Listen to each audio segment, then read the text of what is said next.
Hoy me acompaña en estudio Gerardo Arreola, él es colega periodista, un conocedor del mundo y en particular, a partir de un libro reciente, nos muestra su conocimiento sobre Cuba, el futuro a debate. Gerardo, muchas gracias por acompañarnos. Muchas gracias, Ricardo. Muchas gracias. Este trabajo de análisis se enfrenta a un primer problema, Gerardo, a ver si no me equivoco con lo que te voy a decir. Hay temas en donde los seres humanos de plano se nos complica mucho hablar. Y no sé por qué Cuba es un asunto, un país, una sociedad, una vida política que como objeto de análisis es muy complicado, porque inmediatamente te ubica emocionalmente en un lado, en otro, a favor, en contra. ¿Cómo hacerle para redactar un libro desapasionado, si se puede decir, sobre el caso cubano? ¿O estoy pidiendo demasiado? No, a partir de la Revolución Cubana hay una serie de reacciones en todo el mundo, una gran corriente de simpatía, el símbolo de un David contra un Goliat, ¿no? Un pequeño país dominado por los Estados Unidos, sometido a una dictadura. Perdón que te interrumpa ahí. Cuando dices David contra Goliat, ¿estás pensando en la revolución o en Bahía de Cochinos y ese momento? En general en la revolución, un movimiento que derroca a un régimen sostenido por Estados Unidos. En aquel momento, 1959, pues es algo extraordinariamente llamativo, en particular en América Latina, pero así como despierta simpatía, despierta animadversiones, porque en ese momento pues vivimos la Guerra Fría y muy pronto, a los meses, o si acaso un año un poco más, queda claro que el gobierno cubano, el gobierno revolucionario, empieza a alinearse con el campo soviético. Entonces, ya la discusión sobre Cuba no es propiamente por los méritos o virtudes o defectos de lo que ha ocurrido, sino de qué lado está la gente. No, a ver, esta es la narrativa global, ¿no? A ver, tan importante es esa narrativa que existe este rumor de que Kennedy, mientras estaba ordenado detener justamente la invasión a Cuba, tenía fotografías del Che Guevara en su oficina. Yo no sé si esto sea cierto, pero sí te habla de una... No sé si las fotos, pero lo que sí está documentado es de que antes de firmar la ley de embargo, manda a comprar una buena cantidad de tabacos cubanos, de puros, porque sabe que se avecina un periodo de escasez. Esto sí es. Sí es.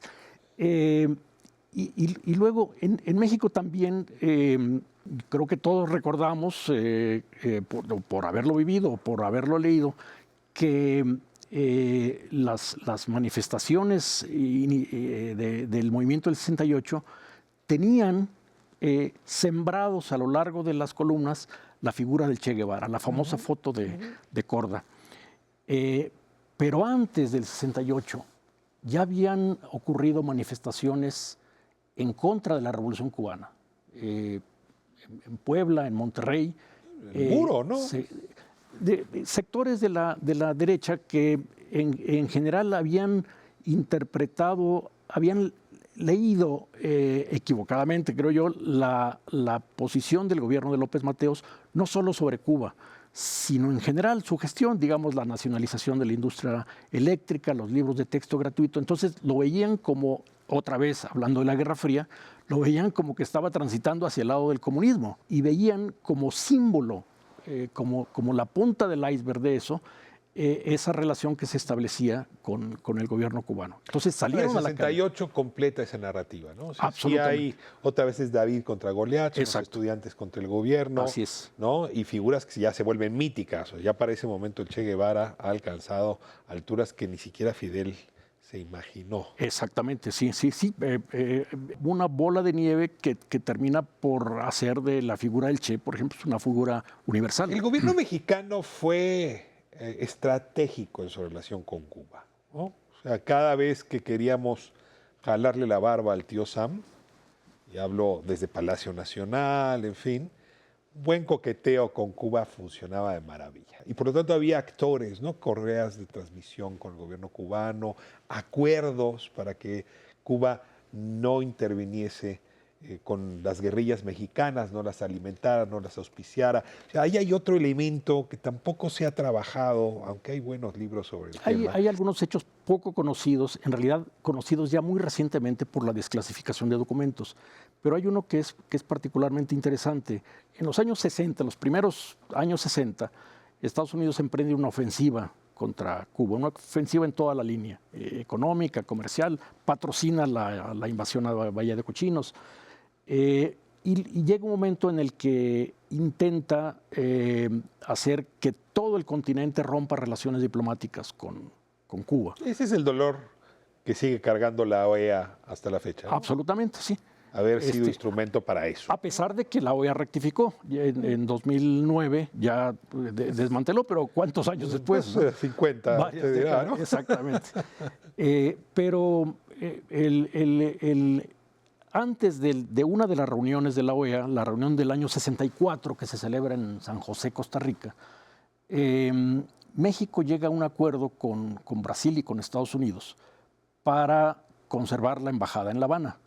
Está bien que todos van a romper bajo la presión norteamericana, pero Estados Unidos y Brasil dicen es mejor tener a alguien porque es alguien que nos va a informar de lo que pasa realmente y alguien que va a saber las cosas porque está en el terreno.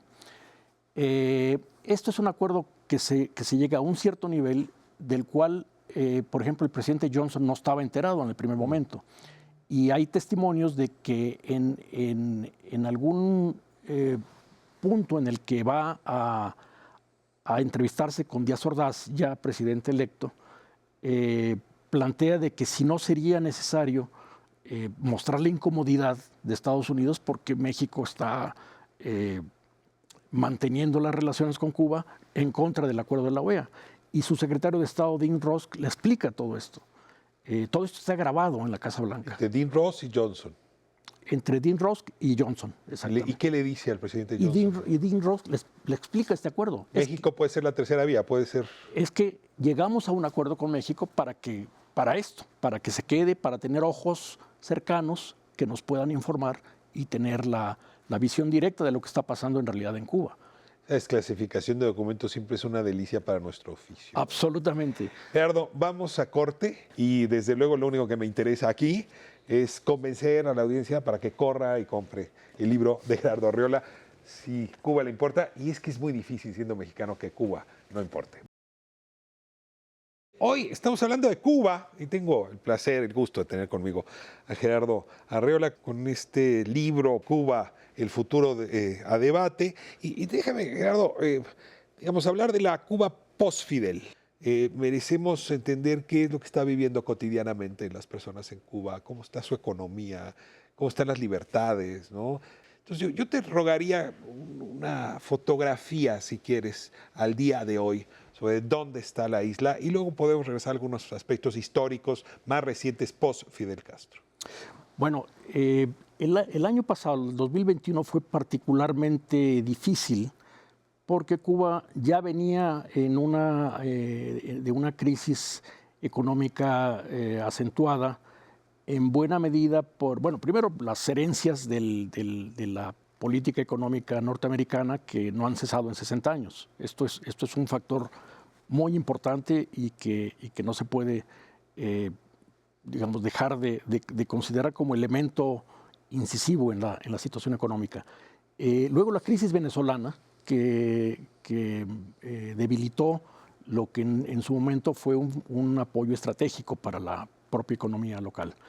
Luego, Trump adoptó cerca de un poco más de 200 medidas específicas de restricciones de diversa naturaleza. Se endureció mucho. Absolutamente,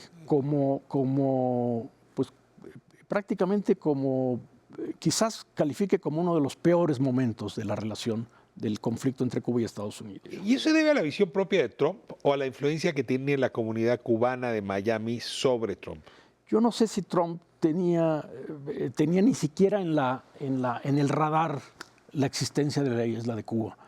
Yo creo que hubo ahí una influencia importante de sectores republicanos, conservadores, en el Congreso sobre todo. Ahora, esto es lo que en realidad tiene impacto directo, más allá de lo que puedan sufrir los gobernantes, que nunca sufren demasiado.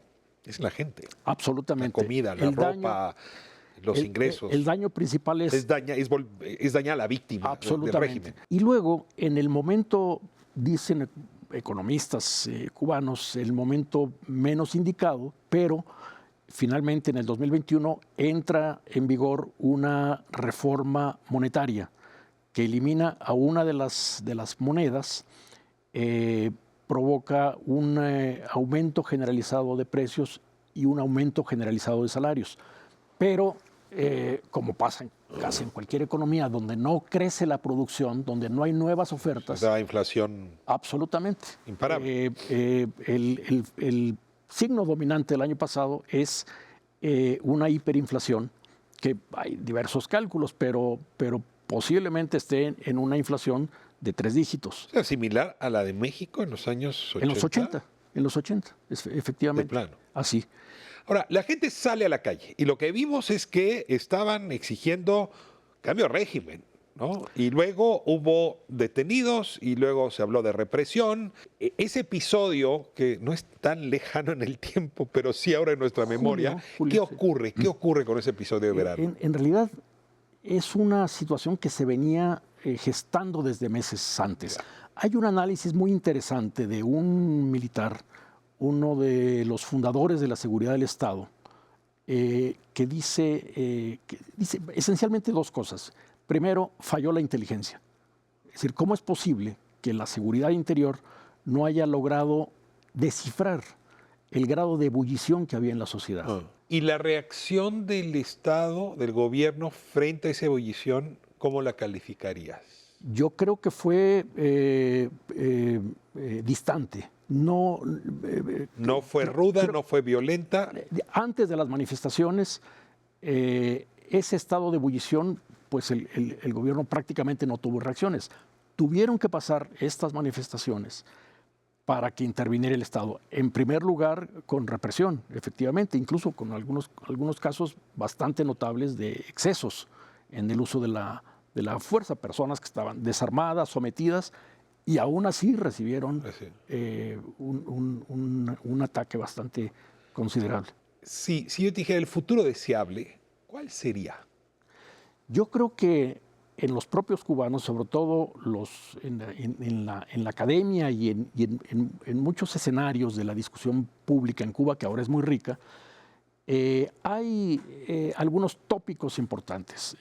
Por ejemplo, es llevar adelante buena parte o el total de las reformas aprobadas en los congresos del Partido Comunista, reestructurar la empresa estatal, darle más espacio a los... En la dirección donde se encuentra profundizar, Constitución del 19, más las nuevas instituciones. Y más apertura al sector privado y desde luego más libertades públicas efectivas. ¿Ves al presidente Díaz-Canel como la persona que puede conducir estos destinos? ¿Ves una sociedad que sepa tener paciencia mientras se dan estos cambios que normalmente son lentos? Bueno, empiezo por lo último. Creo que la sociedad ya mostró que no tiene paciencia. Está en la calle. Ha tenido mucha paciencia, ¿no? Es un asunto de todos los días. Es un asunto de subsistencia.